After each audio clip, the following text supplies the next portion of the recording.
Hello friends, कैसे हैं। I hope कि आप सभी सही होंगे। आज हिंदी का क्वेश्चन आपके लिए बीबीआई है जो इम्पोर्टेंट होने वाला है एकदम। एग्जाम्स में बिहार बोर्ड के सिलेबस के अनुसार आपके लिए लाया गया है इंटर 12th का एग्जाम्स के लिए। तो आइए आप सही से इस क्वेश्चन को देखिए।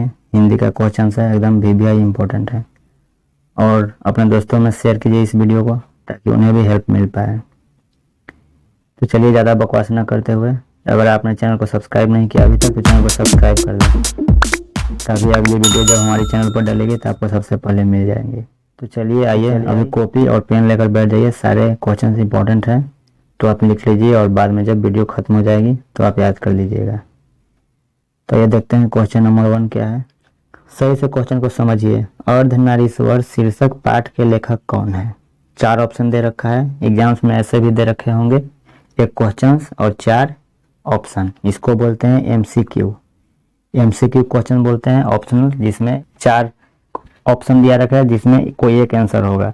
ये चारों ऑप्शन है, इसमें से कोई एक आंसर होगा सही और एक क्वेश्चन है। तो पहला है अर्धनारीश्वर शीर्षक पाठ के लेखक कौन है। दोस्त इसका करेक्ट आंसर हो जाएगा सी ऑप्शन सही, रामधारी सिंह दिनकर। जो ये लेखक हैं अर्धनारीश्वर पाठ के वो कौन है, रामधारी सिंह दिनकर। इस तरह का क्वेश्चन आएगा आपको एग्जाम्स में।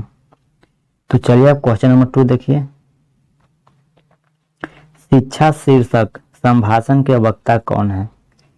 शिक्षा शीर्षक संभाषण के वक्ता कौन है। ऑप्शन में दे रखा है जयप्रकाश नारायण, बी में भगत सिंह, सी में जे कृष्णमूर्ति, डी में नामवर सिंह।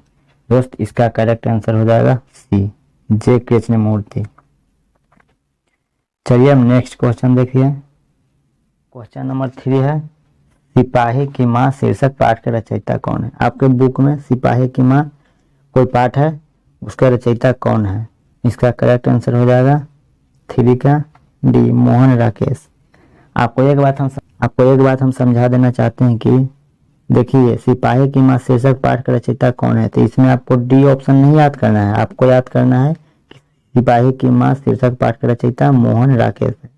वहाँ क्वेश्चन आपको एग्जाम्स में जब मिलेंगे तो यहाँ तो डी में मोहन राकेश दे रखा है, लेकिन वहाँ पर अगर ए में दे रखा रहेगा तो आप वहाँ पर डी ऑप्शन को सही टिक मारिएगा तो गलत हो जाएगा।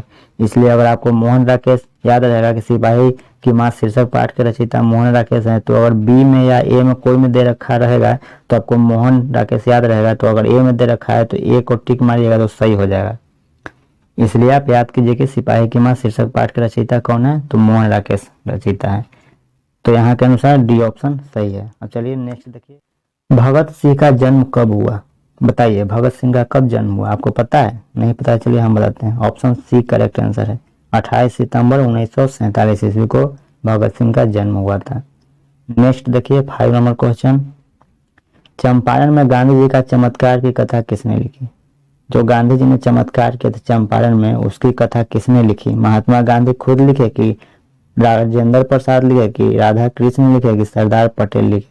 दोस्त इसका करेक्ट आंसर हो जाएगा राजेंद्र प्रसाद। इन्होंने लिखे थे चमत्कार की कथा जो चंपारण में गांधी जी ने किए थे। Option B correct answer. Next देखिए 6 नंबर। ये देखिए ये तो एकदम VVI है, VVI। संधि विच्छेद आता है। जो 12th का एग्जाम है हिंदी का क्वेश्चंस में, जो 2022 का एग्जाम आने वाला है उसमें, या 2020 का 2019 का सब एग्जाम्स में आते हैं। संधि विच्छेद आएगा, मुहावरा आएगा, प्रत्यय आएगा और उपसर्ग आएगा। और व्याकरण से जाता है हिंदी व्याकरण, हिंदी व्याकरण में ही आता है संधि विच्छेद सब। तो ऐसे एकदम इंपॉर्टेंट क्वेश्चन है। आप अभी भी कॉपी नहीं लिए हैं तो कॉपी पेन लेकर आइए, जल्दी से लिख लीजिए पेन से कॉपी पर ताकि आपको याद हो जाए। जब वीडियो खत्म हो जाए तो आप याद कर लीजिए। तो एकदम इंपॉर्टेंट क्वेश्चन है। गायक शब्द का संधि विच्छेद क्या होगा। गेज और अक होगा कि गज और अक होगा कि गज और अक होगा कि गाज और अक होगा। फ्रेंड्स इसका करेक्ट आंसर बी हो जाएगा। गज और अक मिलके गायक बनता है, इसका संधि विच्छेद होता है। अब क्वेश्चन नंबर नेक्स्ट देखिए 7। देखिए ये भी आ गया। विद्यार्थी का संधि विच्छेद क्या होगा भाई। बी जोड़ धार्थी होगा कि विद्या जोड़ अर्थी होगा कि विद जोड़ आर्थी होगा कि विद्या जोड़ रथी होगा। दोस्त इसका करेक्ट आंसर हो जाएगा 7 का बी, विद्या जोड़ अर्थी। संधि विच्छेद है विद्यार्थी का, बी ऑप्शन सही आंसर है एकदम। अब नेक्स्ट 8 देखिए। आ गया विलोम। दुर्गम शब्द का विलोम होगा। विलोम का मतलब होता है, विलोम का मतलब होता है उल्टा। विलोम का मतलब उल्टा होता है। उल्टा और विलोम एक ही है। तो दुर्गम शब्द का विलोम क्या होता है, यह भी इंपॉर्टेंट है, भी है इंपॉर्टेंट। आगम होता है कि सुगम होता है कि अलभ्य होता है कि अगम होता है। फ्रेंड्स, इसका करेक्ट आंसर होगा दुर्गम का सुगम होता है। B is the correct answer, दुर्गम का सुगम। अब देखिए 9 नंबर क्वेश्चन, अनुकूल शब्द का विलोम। देखिए फिर से विलोम आ गया, इंपॉर्टेंट है इसलिए तो बार बार आ रहा है। अनुकूल का क्या होगा, प्रतिकूल होगा कि व्याकुल होगा कि माकुल होगा कि अतिकूल होगा। फ्रेंड्स, इसका करेक्ट आंसर होगा 9 का प्रतिकूल। प्रतिकूल जो है अनुकूल शब्द का विलोम होगा। चलिए अब नेक्स्ट देखते हैं 10 नंबर क्वेश्चन। जयशंकर प्रसाद की भाषा कौन सी थी। जो जयशंकर प्रसाद है इनकी भाषा कौन सी थी। इसका करेक्ट आंसर होगा सी, खड़ी बोली हिंदी। इनका कौन सी भाषा थी, खड़ी बोली हिंदी। चलिए अब 11 नंबर क्वेश्चन देखते हैं। अधिनायक, अधिनायक कविता है आपके बुक में, तो कैसी कविता है भाई, श्रृंगारिक है, व्यंग्यात्मक है कि ऐतिहासिक है कि उपदेशात्मक है। फ्रेंड्स, इसका करेक्ट आंसर होगा बी ऑप्शन सही है, व्यंग्यात्मक। अधिनायक कैसी कविता है, व्यंग्यात्मक। अब देखिए 12, आरोही शब्द का विलोम। आपको पता होगा, आरोही अवरोही पढ़े हैं गणित में। आरोही का विलोम क्या होगा, अवरोही होगा, आपको पता ही है। ऑप्शन ए सही आंसर है। 13 देखिए, विराग शब्द का विलोम। बोले ना विलोम एकदम इंपॉर्टेंट है। विलोम और प्रत्यय, फिर क्या बोलते हैं, मुहावरा, ये सारे संधि विच्छेद, ये सब एकदम इंपॉर्टेंट क्वेश्चन हिंदी में आते ही आते हैं, पक्का आते हैं। आप देख लीजिए पिछले 5 सालों का क्वेश्चन उसमें आते हैं, और इसलिए तो आपके लिए गेस करके लाया गया है इस क्वेश्चन को कि आप सही से याद कीजिए और अपने एग्जाम्स में लिख पाए, हेल्प मिल पाए आपको। मोह होगा कि अनुराग होगा कि सुराग होगा कि राग होगा। दोस्त, इसका करेक्ट आंसर होगा विराग का अनुराग होगा, बी ऑप्शन करेक्ट आंसर। देखिए,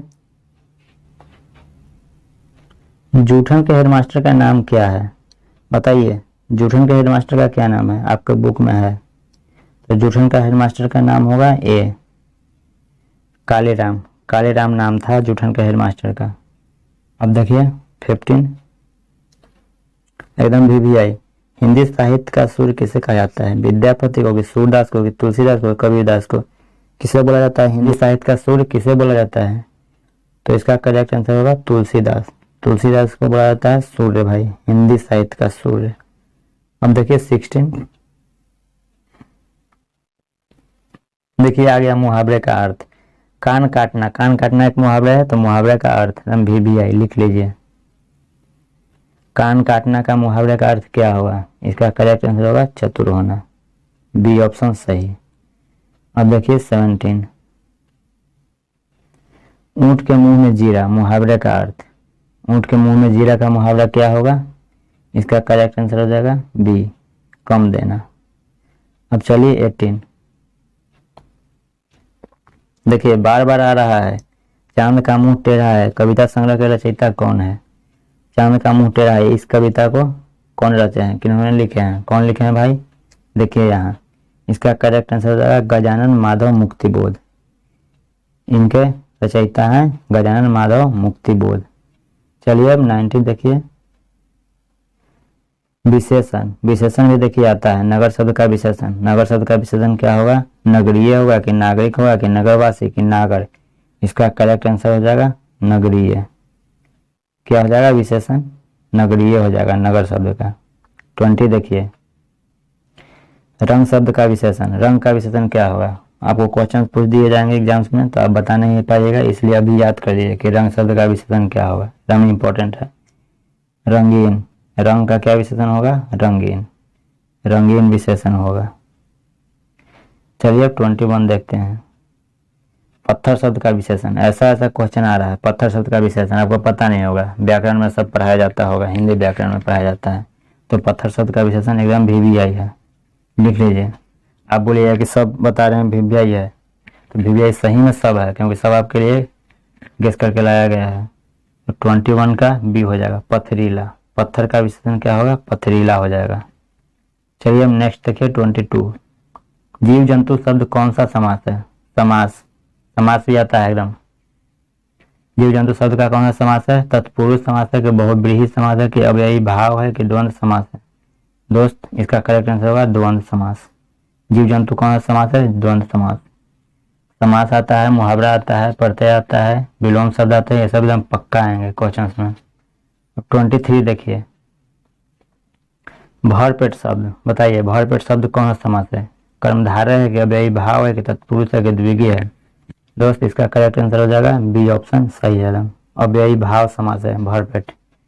अब 24 देखिए, जल शब्द कौन लिंग है? बताइए। अब आपको पता है, ऐसा क्वेश्चन पूछ रहा है, जल शब्द कौन लिंग है? जल का भी लिंग होता है, तो 24 का आंसर हो जाएगा ए पुल्लिंग। जल शब्द कौन सा लिंग है भाई? पुल्लिंग है। हम सब कॉपी पर लिखते चलिए। अब देखिए 25 नंबर क्वेश्चन, रुमाल शब्द का कौन लिंग है? तो रुमाल कौन सा लिंग है? स्त्रीलिंग है कि पुल्लिंग है कि उभयलिंग है कि इनमें से कोई नहीं है? दोस्त इसका करेक्ट आंसर हो जाए ए, 25 का ए, रुमाल स्त्रीलिंग है। अब देखिए 26, ईमान शब्द में उपसर्ग है। अभी आपको बोले हैं उपसर्ग और प्रत्यय भी इंपॉर्टेंट है, तो ईमान शब्द में कौन सा उपसर्ग है? ई है कि ई है कि ईम है कि ईम है? दोस्त इसका करेक्ट आंसर हो जाएगा ई, हर सही, ए नंबर ऑप्शन सही है। ईमान शब्द में उपसर्ग हर सही है। चलिए अब 27 देखते हैं, सुकर्म शब्द में उपसर्ग है। सुकर्म में कौन सा उपसर्ग है भाई? सु है कि सुख है कि सुकर है कि सक है?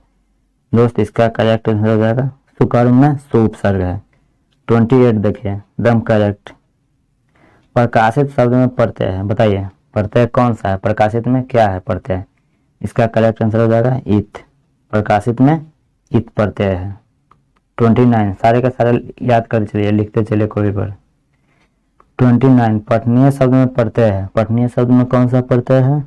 ई है कि अनीय है कि ठनीय है कि नीय है? दोस्त इसका करेक्ट आंसर हो जाएगा बी अनीय, पठनीय शब्द में अनीय प्रत्यय। चलिए नेक्स्ट देखते हैं 30 क्वेश्चन, काल के कितने भेद होते हैं? बताइए। काल आप इंग्लिश में पढ़े होंगे, तो काल के इंग्लिश में 3 भेद होते हैं, प्रेजेंट टेंस, पास्ट टेंस और फ्यूचर टेंस। लेकिन हिंदी में क्या आपको पता है कितने काल के भेद होते हैं? नहीं पता था, अभी आपको हम बताते हैं। हिंदी में भी 3 ही होते हैं। हिंदी में काल के कितने भेद होते हैं? 3 भेद होते हैं। हिंदी इंग्लिश दोनों में सेम होते हैं। चलिए अब 31 देखते हैं, अर्थ के आधार पर संज्ञा के कितने भेद होते हैं? संज्ञा नाम आप पढ़े होंगे इंग्लिश में, लेकिन यहाँ हिंदी में तो संज्ञा कितने भेद होते हैं अर्थ के आधार पर? बताइए। 5 दे रखा है, 2 दे रखा है, 3, 6, कितने होते हैं? इसका करेक्ट आंसर होगा 5, ऑप्शन नंबर ए। संज्ञा के कितने भेद होते हैं? 5 भेद होते हैं भाई, संज्ञा के 5 भेद होते हैं। चलिए अब 32 देखिए, हमेशा रहने वाला का एक शब्द होगा, जो हमेशा रहता है उसके लिए एक शब्द क्या होगा?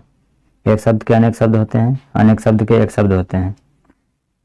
ये भी एक इंपॉर्टेंट क्वेश्चन है, तो इसका करेक्ट आंसर होगा 32 का ए, शाश्वत। हमेशा साथ रहने वाला, हमेशा रहने वाला के लिए एक शब्द होगा शाश्वत। चलिए नेक्स्ट देखते हैं, नेक्स्ट क्या है फ्रेंड्स? नेक्स्ट तो कुछ नहीं है, जो 32 क्वेश्चन था, 32 क्वेश्चन एकदम इंपॉर्टेंट थे VVI। चलिए अब वीडियो खत्म हो गया, आप कॉपी पे लिख लिए होंगे, आशा है मुझे। नहीं लिखे तो फिर से वीडियो को देखिए और लिखिए, और सारे क्वेश्चंस को याद कर लीजिए, अपने दोस्तों में शेयर कीजिए ताकि उन्हें भी हेल्प मिल पाए। चलिए अब अगले वीडियो के लिए चैनल को सब्सक्राइब कर दीजिए। अगर चैनल को सब्सक्राइब कीजिएगा, जब अगले वीडियो हम आपके लिए डालेंगे रसायन शास्त्र का जो वीडियो लाइव रहेगा, लाइव वीडियो रहेगा, तो आपके सबसे पहले मोबाइल में नोटिफिकेशन मिल जाएंगी और आप सबसे पहले देख पाइएगा। तो चलिए अब इतना ही था आज के लिए, गुड बाय।